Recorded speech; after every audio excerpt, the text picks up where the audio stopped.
Enjoy ba kayo? Yes! Parang hindi naman, nalulungkot ninyo. Masaya ba kayo ngayong araw na to? Oo, masaya! Ipakita ang saya ngayong araw na to! Yun!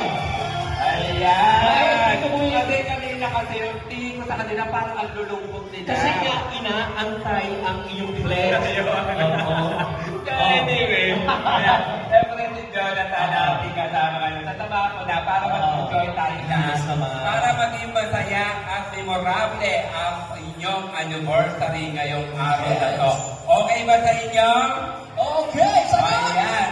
So, meron mga questions si Jonathan. Sumagot naman kayo at pa-premyo tayo na kung marami yata mga premyo nakahanda. Tayo sa pamamagitan ni Press Marilyn, inipon yung ating mga papremyo. Kaya na, by the way, kumusta ka naman? Ayos naman po. Mukhang marami ka engagement eh. Sakto lang naman po. Sakto lang. Ito naman natin mo yung baka gusto mong i-promote. Ayun. So, last Sunday, katatanggap na naman po ng award ng Tito Boy. And then, alam niyo, po tayo award din na tayo. Oo, Thank you very much po. Sana po supportahan niyo po ang Wata Wata Today with Tito Boy. Ayan.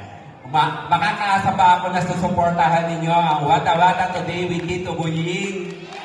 Ayan, thank you very much po. At saan po matatagpuan? Ito po ay mapapanood po natin sa Euro TV Philippines. I-click nyo lamang po yun. And then lalabas na po ang Wata Wata Today with